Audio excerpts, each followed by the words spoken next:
What's going on, guys? My name is Shane and welcome to another Tech Tuesday. Kind of. So I'm all about DIY. After I built my slider robot, I created a second version of the robot that had a modular design so that you could switch out bad parts if they ever broke. I updated the software to version 2 as well in order to have quieter slides with smooth acceleration and deceleration.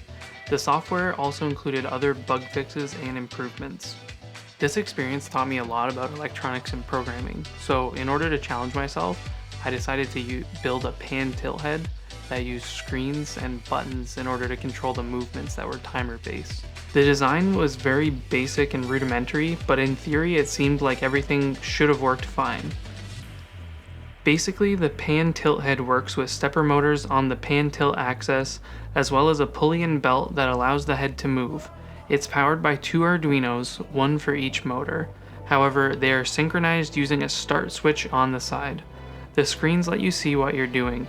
One controls pan and one controls tilt, and through the menus you can select time, angle, direction, and whether or not there will be a bounce.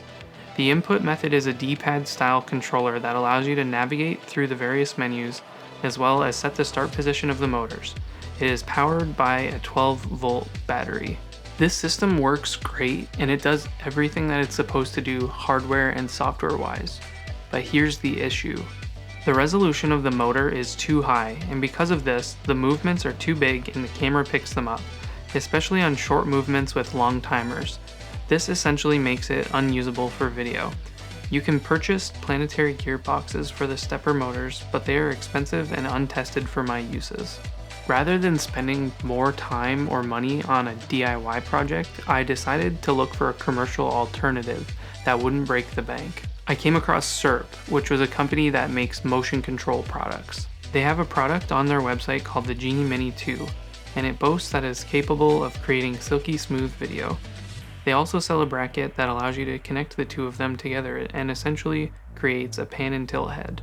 After watching almost every single video I could find about this product, I pulled the trigger and ordered the bundle. When it arrived, I had some issues updating the software, but ultimately I got it to work. It was kind of loud when it moved fast, but I didn't need fast movements. I needed slower movements for interview style shots. I tried setting this thing up with just the pan head. I tried using it with pan and tilt. I tried using the presets. I made my own moves.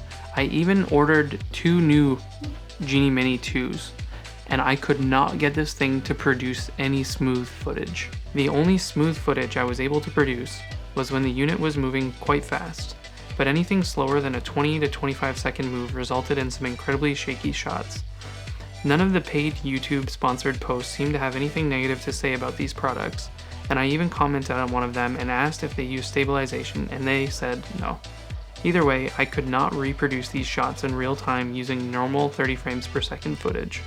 It really sucks that these sponsored gear reviews don't do any in-depth testing or seem to give anything other than a basic overview of what is already said on the company's website. This doesn't happen with only companies like Syrp, it happens with all sponsored videos from tech tubers. For most of these products, there never seems to be a reliable in-depth review of these products. Bro, beautiful, beautiful display. Right now, I'm looking at the Rhino Arc 2 system that will do panning and tilting, as well as a variety of other things that I've been trying to build on my own for the past couple of years. Even though I'm super convinced that the Rhino Arc 2 will be able to do the things that it says, there remains a lack of videos from normal, unpaid, unsponsored people doing reviews about the product. Almost everything I can find on the Rhino Arc 2 was released around the launch of the product in November, and marketing of the product seems to have wound down a bit, seeing only 1 to 2 new videos in 2020 so far.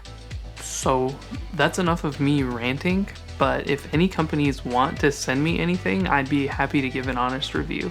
I want to thank everybody for watching this video, and if you like what you saw, hit that subscribe button.